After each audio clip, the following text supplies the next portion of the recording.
रूपा और शेखर सरिता विहार में रहते हैं। वो अपनी जिंदगी में बेहद खुश होते हैं। दोनों का शौर्य नाम का एक बेटा भी होता है, जिस पर दोनों ही अपनी जान छिड़कते हैं। शेखर, अब तो आप शौर्य को अपनी गोद से नीचे उतार दीजिए, उसके सोने का टाइम हो रहा है। नहीं रूपा, इसे मेरे पास ही रहने दो प्लीज। मैं थोड़ी देर में इसे बिस्तर में सुला दूंगा। लेकिन कल सुबह आपकी ऑफिस में मीटिंग भी तो है ना, और इसके लिए आपको कल जल्दी भी तो निकलना होगा। जाइए, आप भी जाकर सो जाइए। क्या यार, अभी तो मेरी गोद में आया था मेरा बेटा और तुम उसे लेकर जा रही हो। बाद में कर लेना अपने बेटे से प्यार, अभी जाकर सो जाइए। रूपा शेखर से शौर्य को ले रही होती है कि तभी शौर्य रोने लगता है। शौर्य को रोता देखकर रूपा उसे फिर से शेखर को थमा देती है। आपका बेटा ना एक नंबर का नौटंकी है, बिल्कुल आप पर गया है वो। साफ बोलो ना, तुम्हें जलन होती है हम दोनों बाप बेटे का प्यार देखकर। पहले बड़ा तो होने दो तुम शौर्य को, फिर देखना वो सबसे ज्यादा मुझे ही प्यार करेगा। देखते हैं। ऐसे ही दिन बीतते चले जाते हैं और एक दिन कैंसर की बीमारी के चलते रूपा की मौत हो जाती है। अब शौर्य 3 साल का हो चुका होता है, जिसके कारण उसकी दादी शेखर पर दूसरी शादी का दबाव बनाने लगती है। शेखर, शौर्य अभी बहुत छोटा है और उसे इस समय एक माँ के प्यार की बहुत जरूरत है। माँ, मुझे दूसरी शादी नहीं करनी। क्या पता जो दूसरी औरत आएगी वो मेरे बेटे को एक माँ का प्यार दे या ना दे। तो रूपा की छोटी बहन वैशाली से ही शादी क्यों नहीं कर लेता? वो तो शौर्य को एक माँ का प्यार पूरा दे सकती है ना। मैंने कहा ना माँ, मुझे दूसरी शादी नहीं करनी, और अपनी ही पत्नी के बहन से तो हरगिज नहीं। ऊपर से अगर रूपा देख रही होगी तो वो क्या सोचेगी? अपने लिए ना सही, लेकिन तुझे शौर्य के लिए तो शादी करनी ही पड़ेगी ना बेटा। शेखर कुछ कहता उससे पहले ही अंजुमन उसे रूपा की कसम दे देती है, जिसके आगे मजबूर होकर शेखर शादी के लिए हामी भर देता है। देखो वैशाली, मैंने तुमसे शादी सिर्फ अपने बच्चे के लिए की है। मैं चाहता हूं कि तुम उसे एक माँ का भरपूर प्यार दो। शौर्य, आपके साथ साथ मेरा भी कुछ लगता है।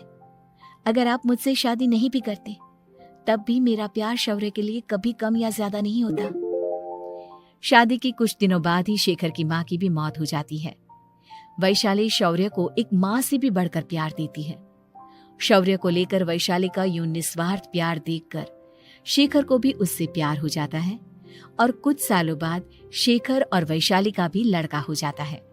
लेकिन इसके बाद वैशाली का शौर्य को लेकर बर्ताव बदलने लगता है। वैशाली, मैं देख रहा हूँ तुम आजकल शौर्य का जरा भी ध्यान नहीं रख रही हो। मुझे पता नहीं था कि आदित्य के होने के बाद तुम इतना बदल जाओगी। आदित्य मेरा अपना सगा खून है और शौर्य दीदी का, फिर मैं दोनों में अंतर कैसे नहीं करूं? माँ भले ही दोनों के अलग अलग है, लेकिन पिता तो एक है ना। अगर मुझे पहले पता होता कि तुम इतनी जल्दी बदल जाओगी तो मैं कभी तुमसे शादी ही नहीं करता। हाँ, तो किसने कहा था आपसे मुझसे शादी करने के लिए? मैं थोड़ी ना आई थी आपके पास, आपकी माँ ही आई थी मेरे घर आपका रिश्ता लेकर। वैशाली, मुझे तुमसे ऐसी उम्मीद नहीं थी। गुस्से में शेखर अपना पैर पटकता हुआ शौर्य को वहां से लेकर चला जाता है। पापा, मम्मा मुझसे प्यार क्यों नहीं करती? क्या मैं उनका सगा बेटा नहीं हूँ इसलिए मुझसे प्यार नहीं करती? मम्मा नहीं करती तो क्या हुआ बेटा, पापा तो करते हैं ना आपसे प्यार। कुछ दिनों के बाद, आज तुझे खाना पीना कुछ नहीं मिलेगा, चल चुपचाप से अपने रूम में जाकर सो जा। माँ, अब भाई को खाना क्यों नहीं दे रही हो? बेटा तू आराम से खाना खा, इस नालायक की चिंता मत कर। एक दिन खाना नहीं खाएगा तो मर नहीं जाएगा ये। अगर भैया नहीं खाएंगे तो मैं भी नहीं खाऊंगा। तू अपने भाई का भक्त क्यों बन रहा है? ये तेरा सौतेला भाई है, सगा नहीं जो तू लक्ष्मण बन रहा है। माँ, आपको इतना भी नहीं मालूम? श्री राम और लक्ष्मण सगे भाई नहीं थे। श्री राम माता कौशल्या और लक्ष्मण माता सुमित्रा की कोख से जन्मे थे।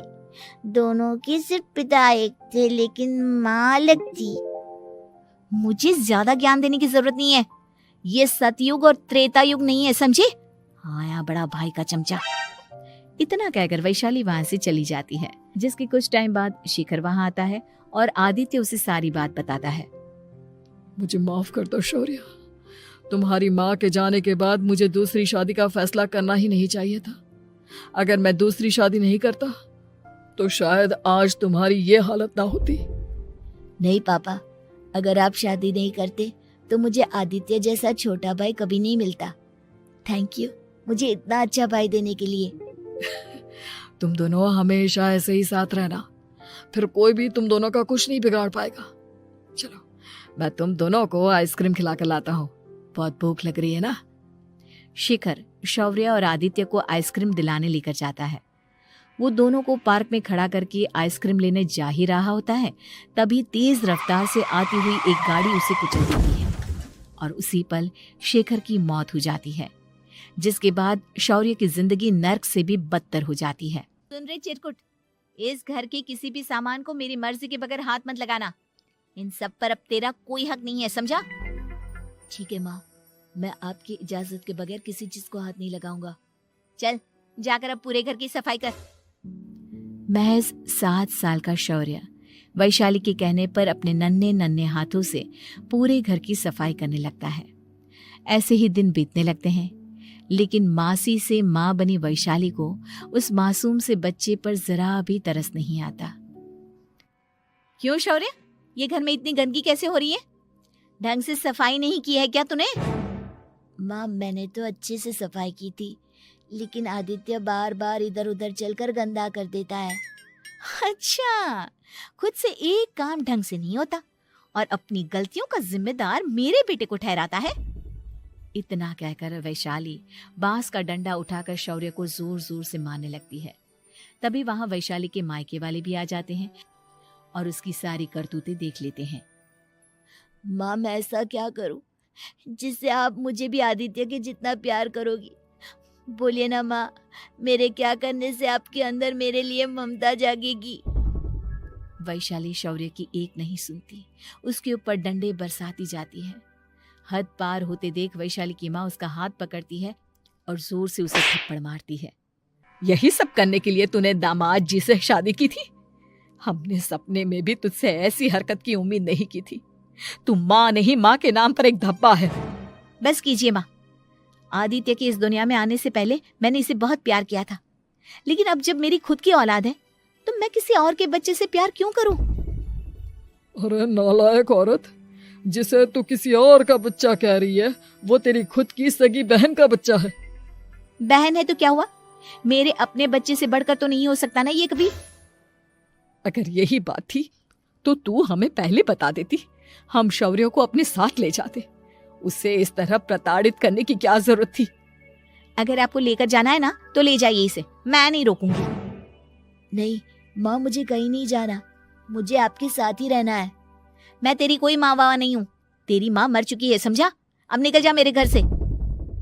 माँ अब बहुत गंदी हो, मुझे भी नहीं रहना आपके साथ, मैं भी भाई के साथ ही जाऊंगा।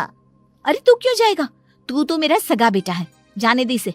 हम यहाँ ऐश से रहेंगे, तुम्हारे पापा बहुत सारी जमीन जायदाद छोड़ गए हैं तुम्हारे लिए। नहीं माँ, मुझे भाई के साथ जाना है। आप अच्छी नहीं हो, आप बहुत बुरी हो, आप भाई को बहुत परेशान करती हो।